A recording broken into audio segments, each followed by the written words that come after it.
So welcome guys, my name is Harshvardhan Singh Deora and आप सभी को जैसे मालूम है IBPS एसओ का रिजल्ट आ चुका है and I have been selected as an agriculture field officer in Indian Bank. So I am making this video उन सभी एस्पायरेंट्स के लिए जो अभी 2026-27 वैकेंसीज़ के लिए जो अपना प्रिपरेशन कर रहे हैं IBPS AFO के लिए एंड उनको क्या स्ट्रैटेजी फॉलो करनी चाहिए एंड मैंने क्या फॉलो करी थी. Basically we will start with prelims, then mains and then interview. And जिसको प्रीलिम्स में ज़्यादा प्रॉब्लम नहीं हो डायरेक्ट मेंस पे स्किप कर सकता है पार्ट.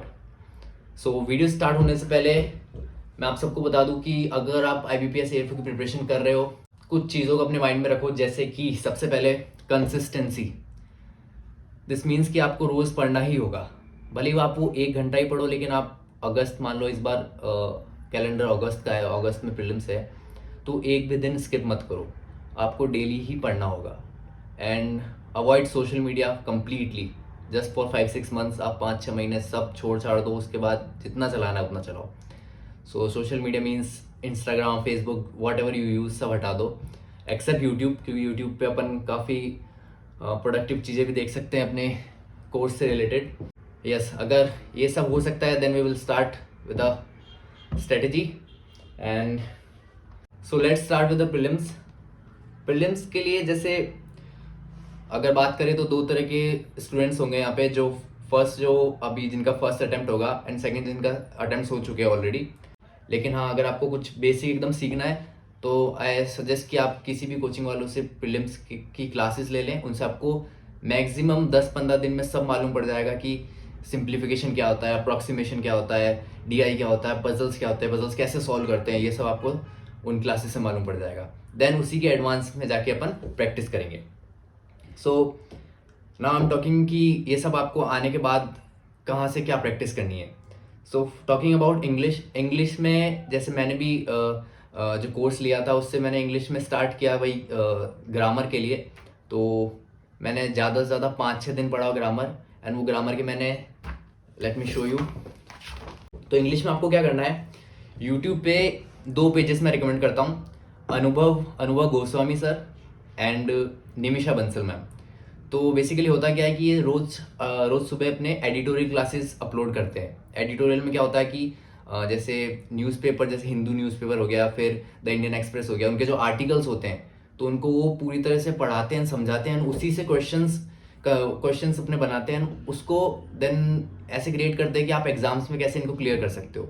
एंड उसके साथ साथ आपकी वोकेबलरी भी क्लियर हो जाएगी कि भाई पर्टिकुलर वर्ड्स की मीनिंग क्या होती है. क्योंकि आजकल काफ़ी डायरेक्ट क्वेश्चंस भी आने लग गए हैं कि इसका मीनिंग क्या है, या फिर पैसेज के बाद कुछ क्वेश्चंस आते हैं पर्टिकुलर कि इसका इस वर्ड के लिए इस पैसेज में कौन सा जो मोस्ट रिलेटेड वर्ड है या मोस्ट अपोजिट वर्ड है.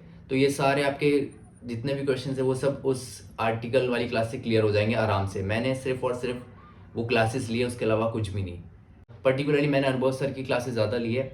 उसमें भी अनुभव सर मॉक टेस्ट भी करवाते हैं जो कि PO वगैरह के लिए होते हैं. लेकिन आपको पता है PO अपने IBPS AFO वगैरह सब के प्रीलिम्स लगभग सेम ही है. बल्कि IBPS AFO का एग्ज़ाम जो प्रीलिम्स का लेवल है वो IBPS PO के प्रीलिम्स से लेवल से भी थोड़ा सा ज़्यादा ही होता है.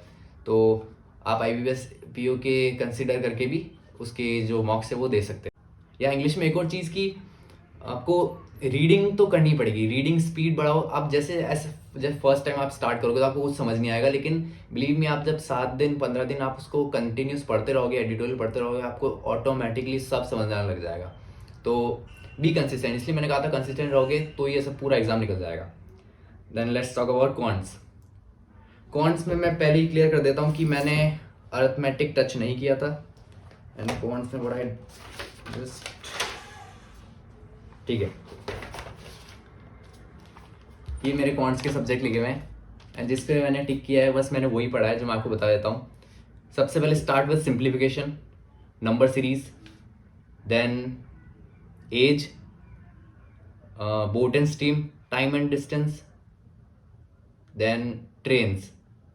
इसके अलावा कोई भी अरिथमेटिक का टॉपिक नहीं. And then direct DI, data interpretation और कैसलेट्स दोनों आपको जब आप पढ़ोगे आपको अच्छे से समझ में आ जाएगा.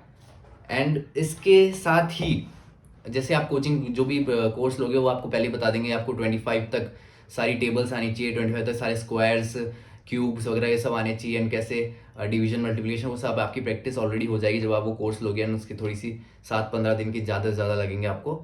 देन ये सब होने के बाद जब आपको इनका बेसिक्स आ जाए कि हाँ भाई बोट एंड स्ट्रीम होता क्या है, इसको सॉल्व कैसे करते हैं, इसके बेसिक फॉर्मूलाज कितने हैं, एंड इस पर भी ज़्यादा नहीं घुसना है, जितना समझ आ रहा है उतना ही रखो, एंड उसी की प्रैक्टिस बार बार करते रहो। एंड जब मैंने कोचिंग का कोर्स लिया तो I was like also beginner. जैसे मैं लिखता 1 का क्यूब 1 होता है, 2 का क्यूब 8 होता है स्टार्टिंग में, तो सब ऐसे ही जिन्होंने कर रखा होगा तो उनको पता ही होगा। एंड जो फर्स्ट प्रिपेयर होंगे तो ऐसा नहीं है जैसे आपके साथ ही हो रहा है, सबको ऐसा करना पड़ता है लोग।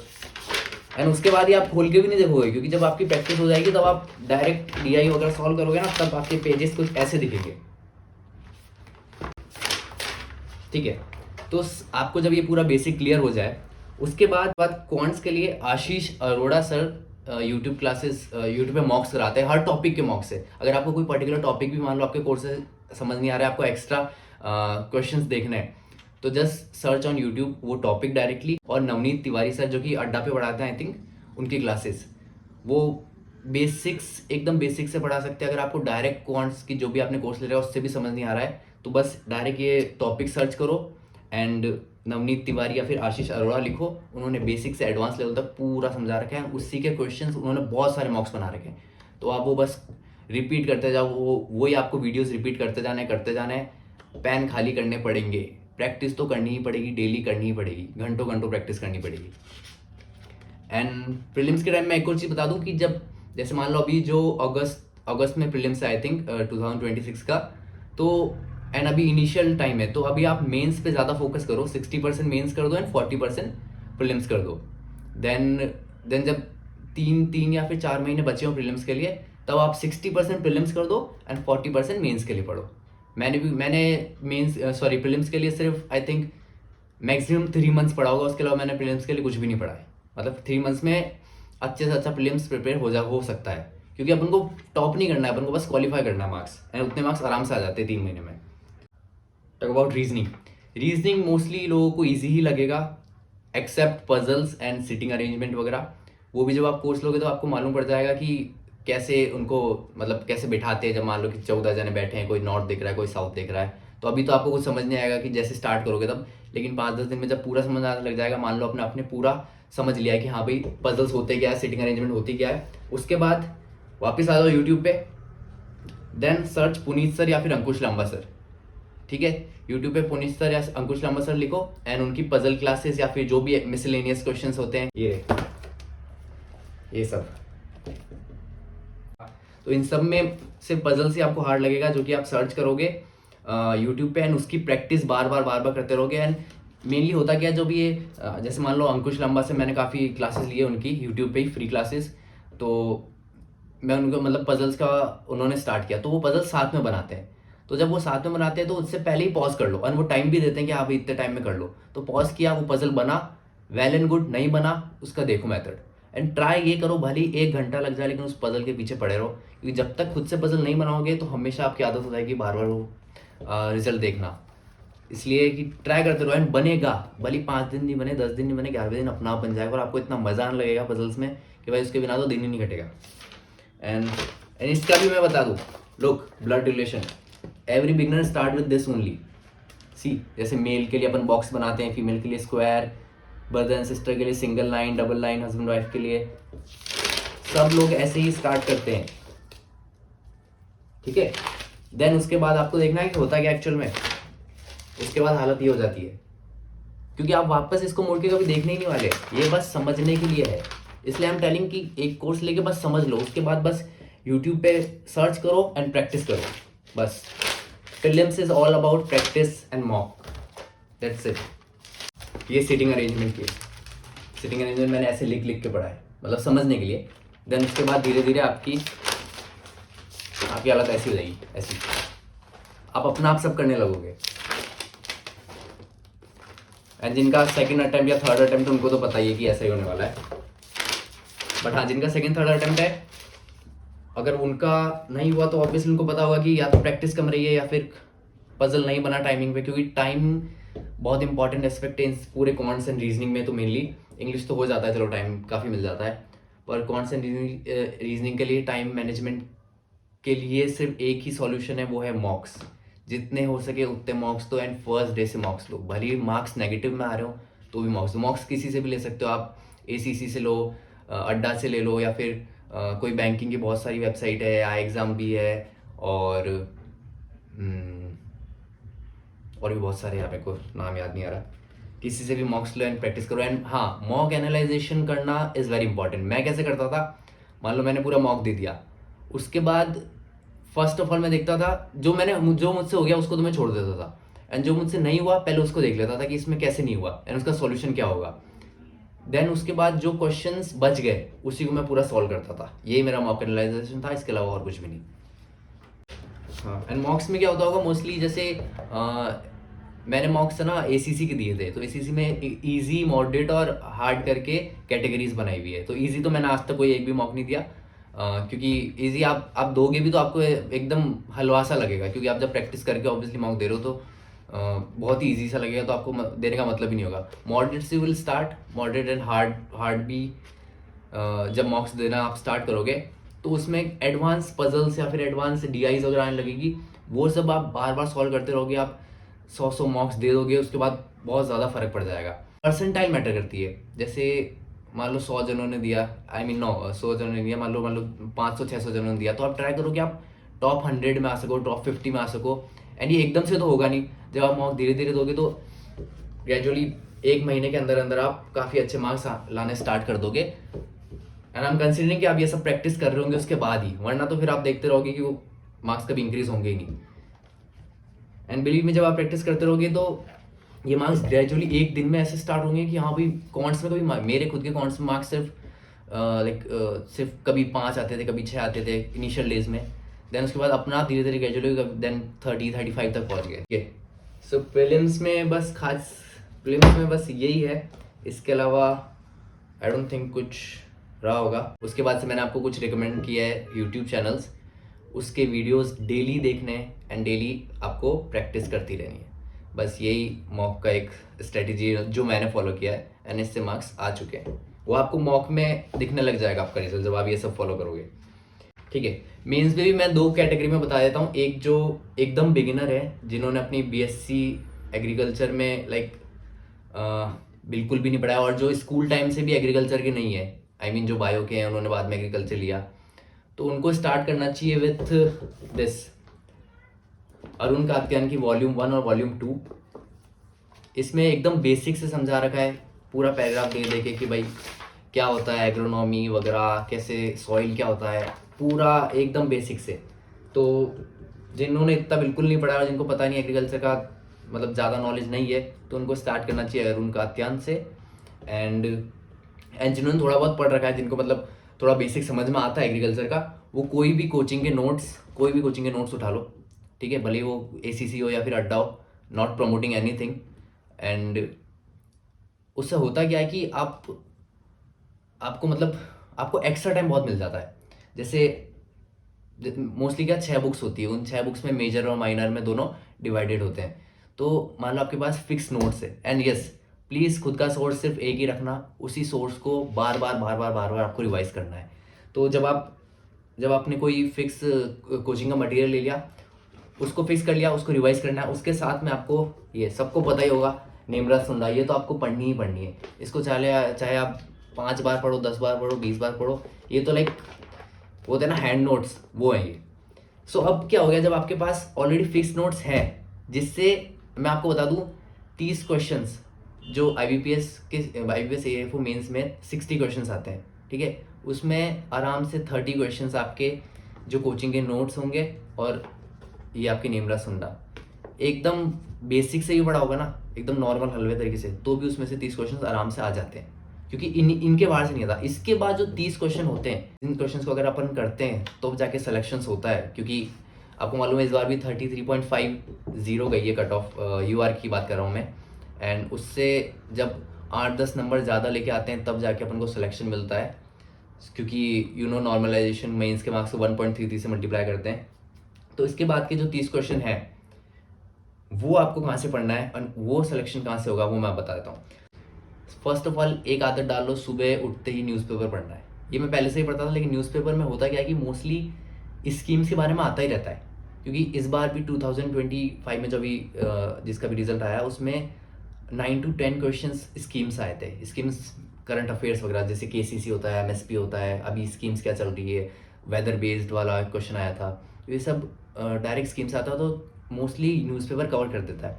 उसके अलावा पीआईबी की जो वेबसाइट्स होती है इंडियन गवर्नमेंट की, एग्रीकल्चर वाले, एग्रीकल्चर एंड फार्मर्स वेलफेयर वाली जो अपनी मिनिस्ट्री है, वो हर कुछ दिन में कुछ ना कुछ आर्टिकल या फिर पूरी उनकी जो पूरा जो जर्नल होता है वो लॉन्च करती है। उसमें वो बताती है कि भाई क्या नया अपडेट आया हुआ है या फिर पुराने क्या क्या अपडेट्स हुए हैं। जैसे प्रधानमंत्री फसल बीमा में कोई नई चीज़ अगर लागू होती है तो वो भी उसमें अपडेट हो जाता है। एवरीथिंग जो भी एग्रीकल्चर के अपडेट्स है वो सब आपको ऑफिशियल गवर्नमेंट वेबसाइट से मिल जाएगा। उसके अलावा यूपीएससी की बहुत सारी वेबसाइट्स है एंड यूपीएससी के बहुत सारे पेजेस भी है यूट्यूब पे, जैसे दृष्टि आईएएस हो गया एंड स्टडी आईक्यू आईएएस हो गया। तो उनके क्या एग्रीकल्चर रिलेटेड एक प्लेलिस्ट बनी हुई होती है, उसमें वो एग्रीकल्चर रिलेटेड जो अपडेट्स होते हैं वो अपलोड करते थे, तो उससे भी काफ़ी फ़र्क पड़ता है। एंड ये थोड़ा बहुत ज़्यादा ही मैसी हो रखा है। जैसे ये प्रधानमंत्री फसल बीमा योजना, तो मैंने शॉर्ट नोट्स बना के मैंने इसमें पूरा कंप्लीट कवर कर रखा है। एंड ऐसे ही प्रधानमंत्री कुसुम हो गया या प्रधानमंत्री प्रणाम हो गया, किसान सम्मान निधि। इससे होता क्या है ना, एंड ये जब आप नोट्स बनाते रहोगे एंड उसके बाद भी आपको रेगुलर तो देखना ही है, रेगुलर अपडेट्स तो आपको चेक करना ही है कि भाई क्या हो रहा है। तो आपको ये मालूम पड़ेगा कि आपने वो पूरे नोट्स बना रखे, उसके बाद भी कुछ कुछ चीज़ें ऐड ऑन होती जा रही है। जब आप उसको रेगुलर पढ़ते रहोगे तो कहीं मान लो न्यूज़पेपर में कोई नया अपडेट आया तो वो उसमें वापस लिख लो। ये सब करने से जो भी करंट अफेयर्स के जो 10 क्वेश्चन है वो आपके बिल्कुल पक्के हो जाएंगे। एंड उसके बाद जो बचे 20 क्वेश्चन, वो आजकल हो क्या रहा है कि बीएससी में जैसे अपन को एग्रीकल्चर वालों को फिशरीज वगैरह नहीं पढ़ाते हैं, मशरूम कल्टीवेशन इतना नहीं पढ़ाते हैं, पोस्ट हार्वेस्ट लॉसेस के बारे में इतना नहीं पढ़ाते हैं, प्रोटेक्टेड कल्टीवेशन के बारे में इतना नहीं पढ़ाते हैं। बट इन जनरल जो अभी इंडिया में चल रहा है, एग्रीकल्चर बूम चल रहा है, उसमें ये बहुत कुछ हो रहा है। मतलब उसमें मशरूम कल्टीवेशन बहुत चल रहा है, ड्रैगन फ्रूट्स काफ़ी चल रहे हैं, एंड जो भी न्यू टेक्निक्स वगैरह आ रही है, ड्रिप इरीगेशन वगैरह आ रहा है, तो इस रिलेटेड आपको सब एक्स्ट्रा ही पढ़ना पड़ेगा। ये जो 10 क्वेश्चन होते हैं जो एक्स्ट्रा बचे, वो इन्हीं में से आते हैं, जो एग्रीकल्चर मतलब इंडियन एग्रीकल्चर में क्या नेक्स्ट बूम चल रहा है। जैसे अभी पिछले 2 बार से मशरूम कल्टीवेशन के ऊपर बहुत सारे क्वेश्चन आ रहे हैं। एंड इस बार भी कोई क्वेश्चन आया था जो कि लाइक मशरूम की वो दे दी थी अपन को, कैरेक्टरिस्टिक्स दे दी थी, and you have to find out कि मतलब वो कौन सा मशरूम होगा, लाइक पैडी मशरूम होगा या फिर शिटाके होगा या फिर जो भी बटन मशरूम होगा, इस टाइप का। हाँ, उसके अलावा जैसे मैं आपको ये बता दूंगा कि मैंने एक जैसे आपको पीछे दिख रहे होंगे, इसमें मैंने सारी वेराइटीज़ लिख रखी है। एंड जो ऊपर वो शॉर्ट नोट्स होते हैं उसमें क्या होता है कि अपन कई बार है ना, जो अपन नोट्स पढ़ रहे हैं उसमें अपन 10 बार भी पढ़ लेते हैं, लेकिन वो पर्टिकुलर टॉपिक या पर्टिकुलर लाइन होती है अपन को याद ही नहीं होती। तो उस चीज़ को शॉर्ट में लिख लो एंड सामने अपने चिपका लो जहाँ भी आप बैठो। मेरा यही रूम होता था एंड मैं उसके सामने वो चिपका लेता था। एंड जब भी आप उठे हो तो आपको सामने दिख जाता है ना, फिर तो आप उसको एकदम आपके दिमाग में सब ज़्यादा ही हो गया, जैसे आपके सामने चिपका हुआ है ना, आप उसको रोज़ देख रहे हो। ये कुछ चीज़ें करनी है। यहाँ पे मैंने एनिमल की जो डिजीज़ वगैरह है, क्योंकि ये सब क्या याद तो नहीं होती है, आप इसको 3-4 बार पढ़ लोगे तो भी याद नहीं होता है।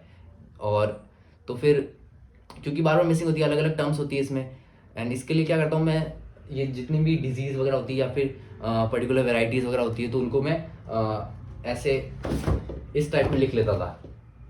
जैसे इसमें मैंने एप्पल की सारी वेराइटीज़ वगैरह लिख रखी है, बेर की, एंड जैसे मैंगो में फर्स्ट मतलब प्रोडक्शन है इंडिया में, और बनाना में ट्रिप्लॉइड वगैरह होता है। तो इसमें छोटी छोटी चीज़ें, इसी से इतने क्वेश्चंस बन जाते हैं कि मतलब ये बहुत ज़्यादा काम आता है, ये जो शॉर्ट नोट्स होते हैं ना आपके। एंड और इसको आप बार बार देखते रहते हो तो छप जाता है। वरना आप हॉर्टिकल्चर पढ़ रहे हो तो आप हॉर्टिकल्चर जब आप वापस नेक्स्ट टाइम पढ़ रहे होंगे सब पूरा कंप्लीट करके, तो उसको आराम से 7-8 दिन लग जाएंगे। उतनी देर में आपको ये बिल्कुल याद नहीं रहने वाला। इसलिए इन सब चीज़ों को तो आप लिख के साइड में ही रख लो। And talking about mains, it's only revision revision revision. And मैं आपको मेरा रिवीजन बता देता हूँ। So it's all sources and everything, I revised it this. सारे सब्जेक्ट्स मैंने लिख रखे हैं, जैसे agronomy, horticulture, sericulture, biotechnology, physiology वगैरह। इसको मैंने इस बार 9 टाइम्स रिवाइज किया है, सारे नोट्स को, सारी बुक्स को। एंड उसके बाद भी, इतना रिवीजन करने के बाद भी मैंने एक सिली मिस्टेक करी है एग्ज़ाम में, जो कि इस बार जिसने दिया होगा उसको मालूम होगा। वो दशहरी वाला नॉर्थ इंडिया का आया था। उस पर क्योंकि क्वेश्चंस इस टाइप के आते हैं मेंस में कि आप जैसे वो PYQ वगैरह का होता है तो उससे डायरेक्ट पता नहीं कर सकती, क्योंकि क्वेश्चन की मेन लैंग्वेज IBPS बहुत अलग तरीके से देता है। इस बार भी उन्होंने नॉर्थ इंडिया का दशहरी का क्वेश्चन दिया था कि नॉर्थ इंडिया की मैंगो ऐसी कौन सी वैरायटी है जिसमें जिसको मतलब जिसकी स्टोरेज कैपेसिटी अच्छी हो एंड जिसका जो स्टोन साइज़ है वो मीडियम होता है एंड जिसको लॉन्ग एक्सपोर्ट के लिए रख सकते हैं। तो उसमें दशहरी था, केसर वगैरह था, तो मैंने इस पर बहुत ज़्यादा दिमाग लगा के केसर कर दिया, बट सिंपल सा उसको नॉर्थ इंडिया समझ के मेरे को दशहरी करना था। तो ये जो सिली मिस्टेक्स होती है क्यों होती है कि इन सबको रिविजन तो करना ही है, इसके साथ साथ आपको मॉक्स भी देने पड़ेंगे। मॉक्स मेनली ऐसा है कि जब आप स्टार्ट करोगे मॉक्स देना तो मार्क्स आने स्टार्ट होंगे 20, 25, 30, कभी बहुत ही अच्छा इजी या फिर ऐसा कुछ हो जाता है तो 30 से ज़्यादा, पर मार्क्स 40 के आसपास पहुँचते ही नहीं है। एंड ऐसा मोस्टली बहुत लोगों के साथ होता होगा। एंड जब आप देखोगे कि वहाँ पे टॉप 50 में है तो लोगों की 50, 55, 50 ऐसे भी आ रहे हैं। एंड आई वाज लाइक कि मतलब मेरे क्यों नहीं आ रहे हैं एंड ऑल। तो इसका सॉल्यूशन ऐसा होगा, जब आप मॉक्स देना स्टार्ट करोगे, जब आप 15, 20, 30 मॉक्स दे दोगे तो I started writing things like मॉक्स में कुछ चीज़ें होती है जो एकदम अपन ने सुनी ही नहीं होती है। इसमें ऐसी कई चीज़ें आती है जो आप फर्स्ट टाइम सुन रहे होते हो या फर्स्ट टाइम देख रहे होते हो, तो उसको अलग से एकदम एक लाइन में लिख लो। एंड ऐसी ये चीज़ें कई बार काम आती है। तो जब आप ये धीरे धीरे करने लग जाओगे तो ग्रेजुअली आपके मॉक्स के मार्क्स अपना आप इंक्रीज होने लग जाएंगे। जैसे फर्स्टली मैं क्या करता था, मैं 50-50, 60-60 पूरे अटेम्प्ट भी कर देता था कि भाई मार्क्स इंक्रीज होंगे, एंड उसमें मेरे नेगेटिव बहुत सारे जाते थे। But when I started taking it seriously कि हाँ भाई नहीं, मेरे को एकदम एग्जाम की तरह इसको लाइक मॉक देना है, तो आई स्टार्टेड गिविंग ओनली 35, वही 40 मार्क्स 40 अटैम्प्ट करता था। एंड उसमें बहुत ट्राई करता था कि एकदम मैं एक्यूरेसी रखूँ, कोई भी जो मेरे को हल्का सा भी डाउट लग रहा है वो नहीं करूँ। एंड जब ये अटैम्प्ट मैंने करना चालू किया तब मेरे मार्क्स ग्रेजुअली इंक्रीज होने लग गए from 25 to 30, then 35, even 40, then 45 तक। इसके ऊपर मेरे कभी मार्क्स नहीं आए। एंड इन मार्क्स को आप सिर्फ अपने इम्प्रूवमेंट के लिए ही देखना, किसी से कंपेयर मत करना, वरना बहुत डिमोटिवेशन होगा, कोई मतलब नहीं है उस चीज़ का। सिर्फ ये देखो कि आपके 10 दिन पहले से मार्क्स कितने बढ़ रहे हैं। एंड 100% जब आप रेगुलर मार्क्स दोगे तो आपके मार्क्स बढ़ेंगे ही बढ़ेंगे। ओके। एंड न्यूज़पेपर का मैंने आपको बता ही दिया, नीमराज हो गया। एंड यस, बजट से भी क्वेश्चन आते हैं, तो इस बार का भी जो बजट आएगा मार्च में उसको अच्छे से पढ़ लेना। एंड कौन से जैसे बोर्ड्स भी होते हैं, जैसे मखाना बोर्ड बिहार में हुआ है एंड टर्मरिक बोर्ड तेलंगाना में एस्टेब्लिश करने का वो निकला है, रिलीज़ हुआ है इस बार बजट में। तो इस टाइप के क्वेश्चंस भी आ जाते हैं करंट अफेयर्स से रिलेटेड ही। तो कैसे पढ़ना है, माइनर सब्जेक्ट को कैसे पढ़ना है, वैसे सारे सब्जेक्ट्स मेजर, ये कोई मेजर माइनर नहीं होता है, बट वो तो चलो आगे से बना रखा है उसको। सीधा 2 घंटे मैंने मेंस का पढ़ा, तो उसके बाद ब्रेक लेने के बाद 2 घंटे का मॉक दिया, क्योंकि 2 घंटे का मॉक होता है। उसके बाद 2 घंटे का माइनर सब्जेक्ट्स, कोई भी माइनर सब्जेक्ट उठा लिया, सेरिकल्चर उठा लिया, या फिर जो भी अपना एपीकल्चर या फिर प्लांट ब्रीडिंग, जेनेटिक्स वगैरह, ये सब, फॉरेस्ट्री से भी क्वेश्चन बहुत ज़्यादा आने लगे आजकल। एंड उसके बाद 1 घंटा जो मैंने मॉक दिया उसको वापस एनालाइज करता, जो मैंने आपको बता दिया मैं कैसे करता था। एंड देन उसके बाद 1 घंटा नीमराज सुनता, देन ट्राई करता था कि मैं मॉक्स मतलब मेंस का मॉक भी दे दूँ। तो ये आवर्स अप एंड डाउन्स होते रहते हैं बेस्ड ऑन कि भाई कितने महीने बचे, या फिर प्रीलिम्स के लिए प्रिपेयर कर रहे हैं, मेंस के लिए प्रिपेयर कर रहे हैं। तो एवरेज लेके चलो 6 to 8 hours study, productive study कह रहा हूँ मैं, प्रोडक्टिव स्टडी इनफ है। इतनी अगर आप प्रोडक्टिव स्टडी कर रहे हो, ऐसे नहीं कि बस बैठे हो कि हाँ भी इसको देखे जा रहे हो, आगे कर लिया, आपको समझा रहा, वो नहीं करा मैं। प्रोडक्टिव 6 से 8 घंटे अगर आप स्टडी कर रहे हो डेली का तो बहुत है, उससे ज़्यादा प्रोडक्टिव स्टडी हो भी नहीं सकती, ऐसे ही बताऊँ। एंड या मैं जैसे एग्जांपल देता हूँ आपको कि ये बुक्स है, तो मान लो अगर आप बिगिनर हो ना, फर्स्ट टाइम इन बुक्स को पढ़ रहे हो, तो ट्राई करो कि जो फर्स्ट रीडिंग होती है उसको एकदम स्लो करो, एकदम धीरे धीरे, जो समझ नहीं आ रहा उसको नेट पे सर्च करो, अच्छे से समझ के पूरी बुक निपटाओ ये, ठीक है। देन सेकंड टाइम पे आपको मालूम पड़ेगा कि हाँ ये तो इम्पॉर्टेंट है, उन चीज़ को पेन से, I am talking about pen and pencil, उस पर अंडरलाइन कर दो, ठीक है। जो आपको कि मालूम है कि यार ये याद भी नहीं हो रही है यानी इंपॉर्टेंट भी है, ठीक है। जब आप वापस 3rd या 4th टाइम पढ़ रहे हो तब आप हाईलाइटर लेके बैठो, एंड हाईलाइटर से आपको लग रहा है कि यार ये तो बहुत इंपॉर्टेंट है, मेरे को ये तो याद रखनी ही रखनी है, उन चीज़ों को हाईलाइट कर दो, ताकि जब आप 5th 6th 7th टाइम जब आप पढ़ने चालू करो तो आपको सिर्फ वो हाईलाइट देख के वो पूरी लाइन समझ में आ जाए. So this is all about prelims and mains. I hope मैंने ज़्यादातर क्लियर कर दिया हो. एंड इसके अलावा मेंस में nothing. Mock and revision revise जितना रिवाइज कर सकते हो उतना रिवाइज करो, ठीक है. एंड मैंने आपको बता ही दिया वो फिक्स सोर्स के अलावा 30 क्वेश्चंस तो उससे आराम से आपके बन जाएंगे. चलो क्वेश्चंस को छोड़ो, आई am talking about fix source से आपके जो बेसिक्स जितने भी एग्रीकल्चर क्वेश्चंस होते हैं बन जाएंगे. उसके अलावा करंट अफेयर्स के लिए आपको मैंने बता दिया. एंड जो एक्स्ट्रा अलग से जो इंडियन एग्रीकल्चर में जो अपडेट्स चल रहे हैं उनके बारे में बता दिया. एंड इनफ, इतना कर लोगे बहुत है. मेंस में आराम से मार्क्स आ जाएंगे. एंड मेरे में से मेंस में मार्क्स मैं आपको शो कर दूंगा यहाँ पे कितना है. It's 42.5. And let's talk about interview, क्योंकि लास्ट चीज़ है वो भी मैं इसी में कवर कर देता हूँ, क्यों अलग से वीडियो बनाना. इंटरव्यू क्या है कि इंटरव्यू में आपको रहना है बिंदास, ठीक है. सिर्फ और सिर्फ कॉन्फिडेंस रखना है. एंड इंटरव्यू के लिए मैं आपको पहले क्लियर कर देता हूँ, interview is based on 50% luck and 50% skill. इसमें लक बहुत मैटर करता है, क्योंकि सिर्फ वो जो आपके सामने पैनल बैठा है सिर्फ उन्हीं को पता रहता है कि वो क्या पूछने वाले हैं. अपने को कुछ आइडिया नहीं है, वो कुछ भी पूछ सकते हैं. Like everything. वो चाहे तो वो डिफेंस में जा सकते हैं, वो चाहे तो वो एग्रीकल्चर में रह सकते हैं, वो चाहे तो वो अमेरिका पे जा सकते हैं, ट्रम्प पे जा सकते हैं, मोदी पे जा सकते हैं, या फिर वो आपके पापा के ऊपर कोई क्वेश्चन पूछ सकते हैं, आपके पापा की जॉब के पूछ सकते हैं, घर वालों पे पूछ सकते हैं, anything.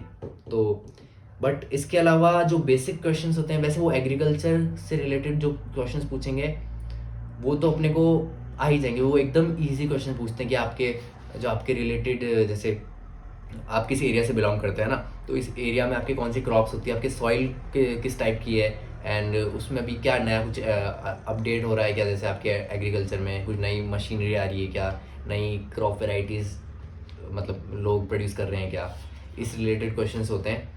And talking about banking, तो बैंकिंग के जो क्वेश्चंस होते हैं मोस्टली वो इजी से ही पूछते हैं. जैसे रेपो रेट क्या होता है, रिवर्स रेपो रेट क्या होता है, CLR वगैरह. ये सब आप कोई सा भी मतलब सिंपल सा सर्च करना यूट्यूब पे कि banking terms for IBPS, and बहुत सारी वीडियोज़ है, कोई सा वीडियो लो, उसके नोट्स बनाओ और उनको याद कर लो. एक दिन का काम है, आराम से हो जाएगा. एंड सिंपल से क्वेश्चन पूछेंगे वो. एंड अगर वो टफ क्वेश्चन पूछ रहे हैं जस्ट से सॉरी, क्योंकि अगर बैंकिंग का क्वेश्चन नहीं भी आता है तो कोई दिक्कत नहीं है. लेकिन एग्रीकल्चर आप प्रिपेयर करके जाओ कि क्योंकि अपन एग्रीकल्चर अपन को एग्रीकल्चर का क्वेश्चन नहीं आता तो थोड़ा सा नेगेटिव इंपैक्ट डालता है. उसके बाद सॉरी भी बोल दो कि तो भी ऐसा लगेगा कि हाँ भाई, वो खुद भी बोल देंगे कि भाई ये तो तुम्हारा क्वेश्चन है, इसमें क्या सॉरी बोलना है ना. तो थोड़ा नेगेटिव इंपैक्ट डालता है. इसलिए एग्रीकल्चर का तो आपको पार्ट आना ही चाहिए पूरा. एंड आना चाहिए, इसका मतलब ये नहीं कि मैं डरा रहा हूँ. वो सिंपल सा क्वेश्चन पूछते हैं, बहुत ऐसा कुछ वैरायटी कुछ नहीं पूछते. सब कई बार किसी से पूछ ले तो बात अलग है, बट बाकी नॉर्मल ही रखते हैं. एंड मोस्टली जैसे कोल्ड स्टोरेज क्या होती है, मुझसे ऐसे पूछा था कि आप जैसे रूरल फार्मर्स को कैसे एडवांसमेंट कर सकते हो. एंड वाइट रेवोल्यूशन से रिलेटेड क्वेश्चन पूछा था. देन वेयर हाउसेस क्या होते हैं, कोल्ड स्टोरेज क्या होती है. एंड देन मेरी सिटी रिलेटेड क्वेश्चंस पूछे थे. एंड बजट से क्वेश्चन पूछे थे मोस्टली. सो एंड या कॉन्फिडेंस रखो, दैट्स इट. आई होप मैंने सब क्लियर कर दिया हो. इसके अलावा भी कुछ रह गया हो तो फिर आप कमेंट सेक्शन में कमेंट कर सकते हैं. I will reply to each and every comment. And any doubt, कुछ भी कोई सा भी रिलेटेड डाउट हो, अगर मैंने इसमें कुछ कवर नहीं किया हो तो I will reply to your comment.